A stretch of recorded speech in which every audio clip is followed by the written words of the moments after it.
उत्तर प्रदेश में गन्ना किसानों की बेहतरी के लिए लगातार योगी सरकार काम कर रही है और सरकार की तरफ से युवाओं में गन्ने की खेती को बढ़ावा देने के लिए उत्तर प्रदेश के अपर मुख्य सचिव संजय आर भूसरेड्डी ने एक अनोखे अभियान की शुरुआत की है। हर सप्ताह के आखिरी दिन अपर मुख्य सचिव युवा गन्ना किसानों के साथ वर्चुअली जुड़ रहे हैं। युवाओं को गन्ना की खेती के लिए नगद पुरस्कार योजना की भी शुरुआत शासन की तरफ से की गई। संजय आर भूसरेड्डी के पास गन्ने के अलावा आबकारी विभाग भी है, जो अब तक सरकार की उम्मीद से ज्यादा लगभग 36,000 करोड़ का राजस्व सरकार को दे चुका है और उम्मीद है कि इस साल के अंत तक ये आंकड़ा 42,000 करोड़ तक पहुंच जाएगा। ये तमाम जानकारी खुद अपर मुख्य सचिव गन्ना एवं आबकारी सचिव संजय आर भूसरेड्डी ने न्यूज़ 1 इंडिया से साझा की है। उत्तर प्रदेश में एक वक्त था कि जब गन्ना किसान बदहाली का शिकार होते थे, चुनावी मुद्दा होता था गन्ना किसान उत्तर प्रदेश सरकार के लिए। लेकिन योगी आदित्यनाथ के मुख्यमंत्री बनने के बाद लगातार गन्ना किसानों की स्थिति में सुधार हो रहा है। उत्तर प्रदेश के एक वरिष्ठ अधिकारी जो एक तरह से कह सकते हैं आप गन्ना विभाग के विभागाध्यक्ष भी हैं, काफी समय से गन्ना विभाग को संभाल रहे हैं, उन्होंने एक अनूठी पहल शुरू की है। जो युवा किसान हैं उनको गन्ना की खेती की तरफ प्रेरित करने के लिए, और हर हफ्ते वो वर्चुअली मिलते हैं उन किसानों से, उन युवाओं से, और बहुत सारे ऐसे प्रोग्राम हैं। हमारे साथ खुद मौजूद हैं संजय आर भूसरेड्डी साहब, अपर मुख्य सचिव गन्ना हैं, आबकारी हैं, बहुत सारे विभाग हैं, और जहाँ जिस विभाग में हैं उन विभागों की स्थिति हम आप कुछ आपके मुंह से सुनाएंगे और कुछ आप और समझिएगा। सर, ये जो आपने युवाओं को प्रेरित किया है मतलब गन्ना की खेती के लिए, खुद वर्चुअली लोगों से मिल रहे हैं, क्या मकसद है इसका सर? कैसे ये आइडिया है, क्या मकसद है, उसका टारगेट क्या है? नहीं, ये गन्ने की खेती के अलावा सामान्यतः खेती को थोड़ा सा हीन भावना से देखा जाने लगा देश में, और नौकरी की शुरुआत से मैं देख रहा था कि लोग अपने जमीन को बेच के छोटी मोटी नौकरी के लिए शहर में दौड़ते, चपरासी, ड्राइवर। मुझे ये थोड़ा बुरा लगता था, और इसीलिए इधर हम लोगों ने युवा किसानों से संपर्क करके उनके लिए कुछ कार्यक्रम ले आए, और उसका बहुत अच्छा हमें रिस्पांस मिला युवा किसानों से। और कुछ युवा किसान MBA करके अच्छी प्राइवेट नौकरी, विदेश की नौकरी छोड़ करके वो वापस आए। गन्ने के साथ थोड़ा हमें और सुविधा मिल गया, क्योंकि गन्ने की खेती में थोड़ा पैसा ज़्यादा है, किसान का लाभांश ज़्यादा है, उसकी समृद्धि थोड़ी जल्दी अच्छी हो जाती है। तो उनको लगा कि हाँ, ये हम कर सकते। तो हम लोगों ने गन्ना किसान के जो बच्चे हैं जो खेती छोड़ के जा रहे थे, उसमें अगर लड़का है और वो 30 साल का है और ग्रेजुएट है, और अगर लड़की है तो वो 25 साल की और इंटरमीडिएट है, तो उन लोगों के लिए हम लोगों ने कुछ स्कीम्स लाए। कुछ उसके विकास के स्कीम है, जिसमें एक पंचामृत है, जिसमें 5 तत्व जैसे होते हैं। तो उसमें ट्रैश मल्चिंग करेंगे, ट्रेंच ओपनर यूज़ करेंगे, ड्रिप इरिगेशन यूज़ करेंगे, इंटरक्रॉपिंग करेंगे, और रटून मैनेजमेंट करेंगे। उससे क्या होता है, उत्पादन भी बढ़ता, उत्पादकता बढ़ती है।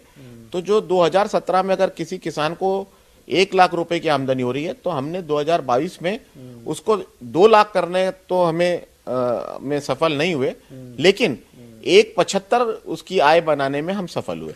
तो जाहिर तौर से आय तो बढ़ी है गन्ना किसानों की, और आप ये तो तमाम योजनाएं चला रहे हैं। महिलाओं को भी हमने सुना है कि महिलाओं को भी आप गन्ना खेती के लिए उन्हें भी बढ़ावा दे रहे हैं, उनके लिए भी योजनाएं चला रहे हैं।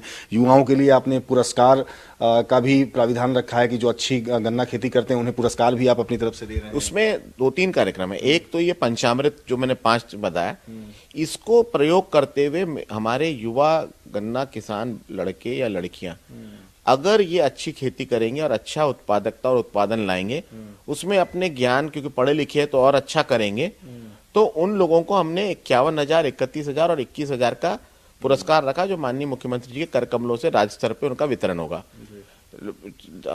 ऐसे 3 लड़कों को और 3 लड़कियों को। अभी हम पिछली बार युवा और युवतियों से मिले, किसानों से। अगला हमारा महिला समूह के साथ है, दूसरा, फिर तीसरा युवाओं के साथ, चौथा। तो ऑल्टरनेटिवली हम 11 से 12:30 हर शनिवार को हम इनसे वर्चुअली पूरे प्रदेश में मंडलवार जुड़ते हैं। हमारे प्राइवेट चीनी मिलों ने संस्तुतियां करी, कुछ हमारे किसानों ने किया।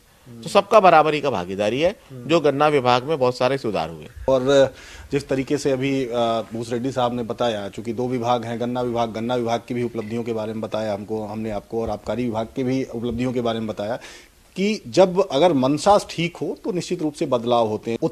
जो अपना आबकारी महकमा है, विभाग है, जिले में देखा जाए तो जो जिला एक आबकारी अधिकारी होता है उसके पास उतने संसाधन नहीं होते हैं, और जो अवैध शराब पे हालांकि काफ़ी हद तक आपने लगाम लगा दी है, लेकिन उनके संसाधनों को भी मुझे लगता है कि अगर बढ़ाया जाए थोड़ा सा, उनके पास फोर्स भी नहीं रहती है, उनके पास पुलिस वाले भी नहीं रहते हैं। अवैध शराब में बहुत सारा ऐसा होता है कि जब पता चले कि हम लोकल थाने को, जैसे मैंने मैसेज किया, तो वो वहाँ के लोगों को इन्फॉर्म कर देते हैं। तो क्या इस पर भी कुछ आगे प्रयास कर रहे हैं, इसमें भी कुछ कदम उठाएंगे कि जो आपकी फोर्सेज है उसको मजबूत करें? इसमें संयुक्त रूप से माननीय मुख्यमंत्री जी ने गृह विभाग और आबकारी विभाग को मिलकर काम करने के लिए कहा, और दोनों विभाग मिलकर बहुत अच्छा काम कर रहे हैं।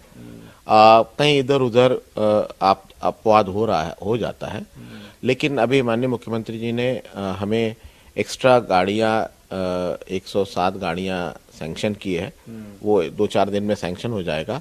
अभी हमको 135 इंस्पेक्टर हमने अध्याचन भेजा था, जिसमें 80 इंस्पेक्टर ज्वाइन कर लिए, बाकी अभी हमें मिले नहीं है। पब्लिक सर्विस कमीशन उनका इंटरव्यू वगैरह कर रहा है। इसी प्रकार हमें सिपाही 400 के थे, जिसमें 250-300 सिपाही हमारे आगे, उन सब ने ज्वाइन कर लिया। इन सब की बहुत उम्दा 1 वर्ष की ट्रेनिंग कराई गई इंस्पेक्टर्स की। इसी प्रकार सिपाहियों की ट्रेनिंग कराई जा रही है। पहले कभी ट्रेनिंग नहीं होती थी, बिना ट्रेनिंग सीधे आयोग से जाके जिलों में काम करते थे। अब उनको विभाग के सभी पहलुओं पर ट्रेनिंग दी जा रही है। और अभी हम लोगों ने एल्कोहलोमीटर ले लिया, डिजिटल एल्कोहलोमीटर, जिससे हम तत्काल पता कर लेंगे कि जिस स्ट्रेंथ का, जिस गुणवत्ता का लिकर बॉटल में भरा है और जो लेबल पे लिखा है वो उसके अनुरूप है कि नहीं। जैसे 42.8 स्ट्रेंथ का अगर विस्की या कंट्री लिकर कुछ है, तो उसके अंदर 42.8 है, या कहीं डिस्टिलरी ने उसको डाइल्यूट करके भेजा है या किसी और लेवल से डाइल्यूट हुआ है, तो वो हम तुरंत डिजिटल मशीन ने तुरंत डालते ही 1 सेकंड में लैब भेज के, टेस्ट ट्यूब में, वेट लैब में, जो बड़ा लंबा था वो सब अब कट। तो हम टेक्नोलॉजी को बड़ी मात्रा में यूज कर रहे हैं। हम लोगों ने एक टोल फ्री सेंटर खोल दिया है, एक 5 डिजिट का टोल फ्री है, एक 11 डिजिट का टोल फ्री है हमारा। प्रयाग में 24 घंटा 365 दिन चल रहा है, जैसे गन्ना विभाग में हमने शुरू किया था उसी प्रकार का। और एक व्हाट्सएप नंबर है, उस पे आदमी हमें साक्ष्य चुपचाप से भेज सकता है। जो भी व्यक्ति टोल फ्री पे या व्हाट्सएप पे, हमारे तीनों नंबर हमारे घोषित है, उस पर भेजेगा, उसका पहचान गोपनीय रखा जाएगा। हम अपने स्तर से कार्रवाई करेंगे। जिस तरीके से अभी भूस रेड्डी साहब ने बताया, अगर मंशा ठीक हो तो निश्चित रूप से बदलाव होते हैं। ये वही विभाग है आबकारी जहां 17,000 करोड़ रुपए, 12,000, 15,000 करोड़ रुपए साल के आते थे, और अब 42,000 करोड़ तक का राजस्व लगभग उस सीमा को क्रॉस कर रहे हैं। तो निश्चित रूप से एक बड़ी उपलब्धि है। जो